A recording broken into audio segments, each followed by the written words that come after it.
नमस्कार साथियों। बेस्ट ज्ञान चैनल पर मैं बीरम सिंह आप सभी का स्वागत करता हूं।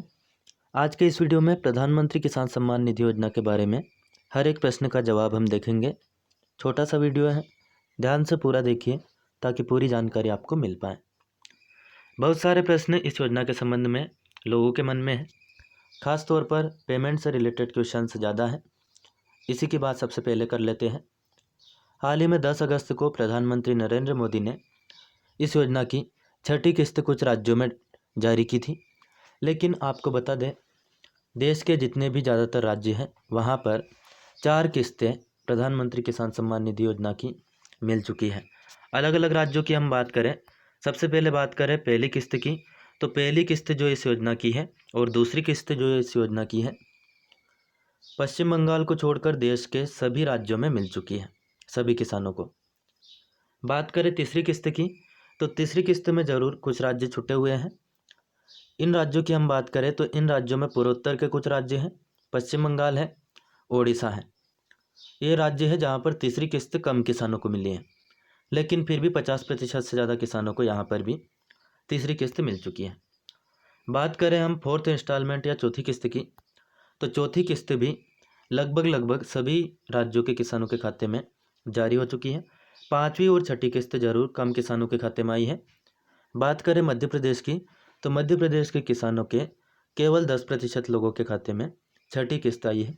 इसलिए यदि आपके खाते में भी पीएम किसान योजना की पाँचवीं या छठी किस्त नहीं आई है तो चिंता की कोई बात नहीं है, लेकिन तीसरी या चौथी किस्त यदि आपके खाते में नहीं आई है तो ज़रूर सोचने वाली बात है, क्योंकि तीसरी किस्त और चौथी किस्त लगभग हर एक किसान के खाते में केंद्र सरकार या नरेंद्र मोदी जी डाल चुके हैं।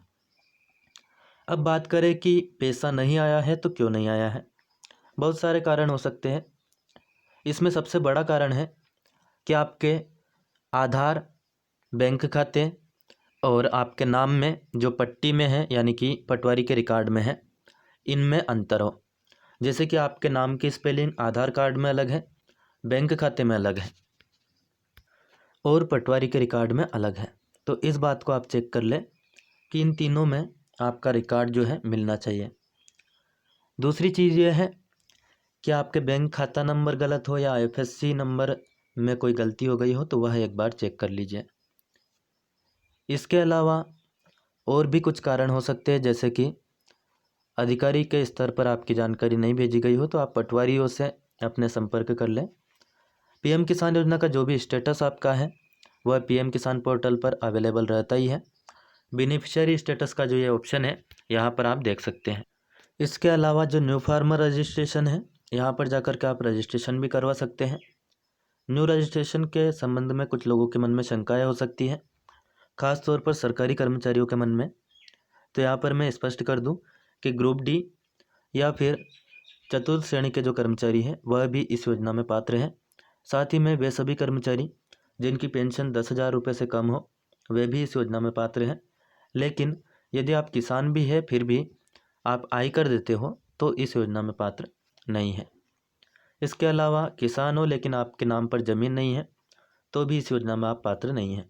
एक और प्रश्न लोगों का यह रहता है कि एक से ज़्यादा परिवारों के नाम एक ही पट्टी में है तो क्या एक व्यक्ति को इस योजना का लाभ मिलेगा या फिर सभी को मिलेगा।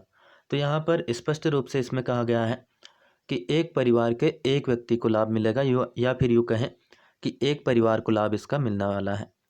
तो ऐसे में यदि एक ही पट्टी पर एक से ज़्यादा परिवारों के नाम हैं, गाँव में अक्सर ऐसा होता है, लंबे समय तक नाम पटवारी के द्वारा अलग नहीं किए जाते हैं।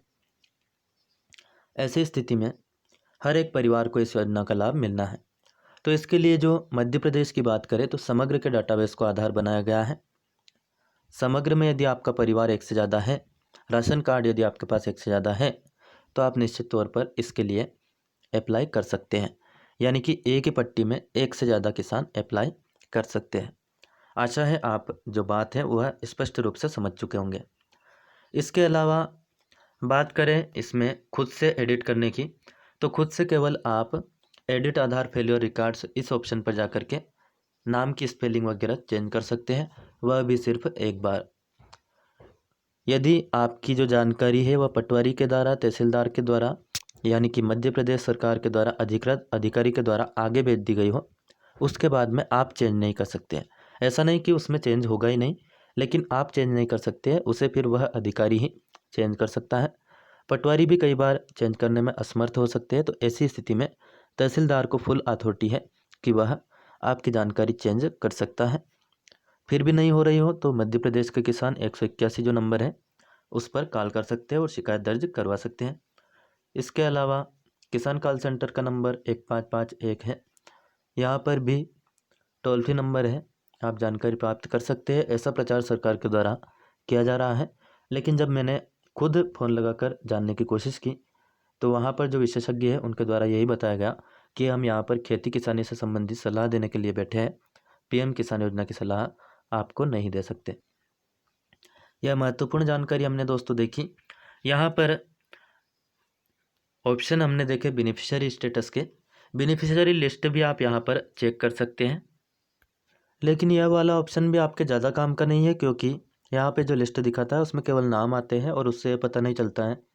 मान लीजिए घिसालाल नाम के 3 व्यक्ति एक ही गांव में है, तो कौन सा छुटा है और कौन से का नाम आया है, क्योंकि डेट ऑफ बर्थ और अन्य जानकारी वहाँ पर नहीं दी हुई है, केवल नाम दिए हुए हैं। पीएम किसान मोबाइल ऐप भी आप यहाँ से डाउनलोड कर सकते हैं।